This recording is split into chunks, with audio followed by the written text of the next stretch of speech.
Hey, it's Mark Strigl. I had the honor and privilege of being one of 500 people at the Alex Van Halen book signing in New York City on October 20th, 2024. This was for Alex's book, Brothers.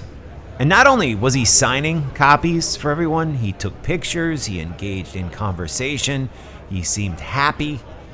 I got to speak with numerous fans who were also very happy to meet Alex.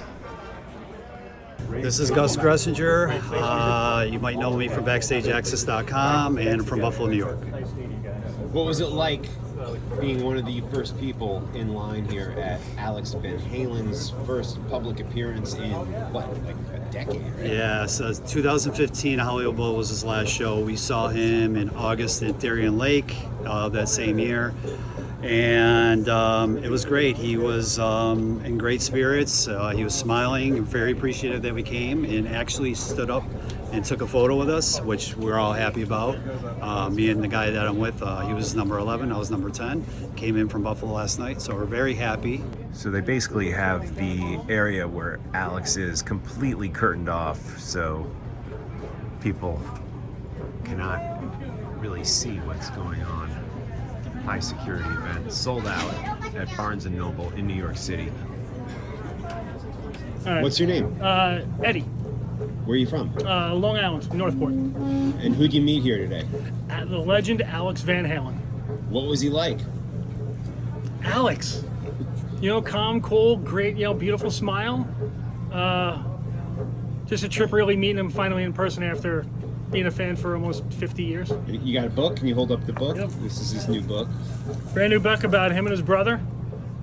And it's got colored pictures, them in school. Oop. Unbelievable. How long did you get with him when you got up there? Maybe about a minute or so. There is 500 people waiting online. So they got And he was doing pictures? You got a picture with him? Yes, they got a picture with him. Awesome. Yeah, I just, I gave him, I said deepest condolences on his passing, and he didn't hear me because his hearing is going. Oh, wow. And I was like, so I had to say it again. He's like, what am I? My deepest condolences on the passing of your brother. He's like, oh, well, thank you, so much. And then I had to tell him about the first time I ever heard Van Halen, which was 1977. My brother tape traded with somebody out in California and got a cassette tape back, and I was 4.5 years old. And he put this in, he's like, some band Van Halen. Put it in, it was just like, it unlocked something in my DNA, which for most diehard, Van Halen fans, it's just something when that music hits, it's in you, Absolutely. So yeah, it would have been nice to talk to him longer, but again, it's 500 people. Yes. So And sold out. Sold out, yes. I got here 9:30 this morning. It's better to be early and wait long than arrive late and wait longer. Right. So, yeah, it was fantastic. It was absolutely fantastic. Thanks. We're Scott and Erica Weaver. We are from Connecticut. How was Alex? Awesome.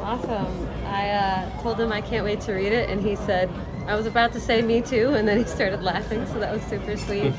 And he was like, I'm not going to start talking about it because he'll get all teary-eyed, and how he really wrote it for Eddie. And That's what he said? Yeah. He really said that? Yeah. Wow. So it's a real personalized kind of meeting that you had with him. yeah, it was really sweet. And you were one of the first people in line. Considering there's 500 here. What time did you get here this morning? Here around like 10, a little before 10, so it wasn't too bad. It wasn't too 10 bad. o'clock? So yeah, but I was definitely personable, talking and chatting, and great time. Yeah, little mammoth here, Wolfie. Cool. Well, thank you guys. Hi, this is Larry. I'm from Limbrook, Long Island. How long you been waiting in line, Larry? About 40 minutes now. 40 minutes. What are you going to say to Alex when you meet him? I'm going to express my condolences for the loss of Eddie. I'm sure he's still not over it. They grew up together. They were so close. But I'll probably give him a hard time about his dancing on Hot for Teacher. Right on. And how long you been a fan of the band? Wow, like 40 years or more, right? They've been around over 40 years. Guys, how was it meeting Alex? It was amazing. He was super nice. Couldn't, took time to talk to you, made you feel, special. Made sure you got a great photo with, great big smile. Yeah. It was awesome. Yeah, and being a drummer, it was a thrill. I asked him about his, I said, you have the most distinctive snare drum sound out of anybody. As soon as you hear that snare, you know it's you. And I said, he says, well, you have to have a distinct voice. My father always said, you have to have a distinctive voice. That was my distinctive voice. So it was a great answer. And he knew it. He knew that his snare drum was distinctive. So it was cool. Tell me your name and where you're from. Danny LaVecchia, Bayonne, New Jersey. John Broder, New York City. When I got up there and talked to Alex, I basically just thanked him for the decades and decades of music. I thanked him for writing the book, and that was about it. He was very, very friendly, nice.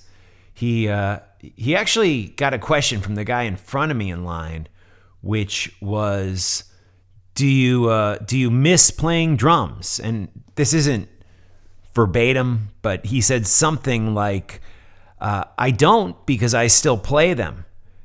Then he went on to say, but you got to remember, there's a beginning, middle, and end to things in life. He said, not everything goes on. It just eventually stops. He said, me performing drums live, that has stopped. I'm Mark Strigl. You can hear me weekdays playing Van Halen music on Ozzy's Boneyard. That's Sirius XM, channel 38.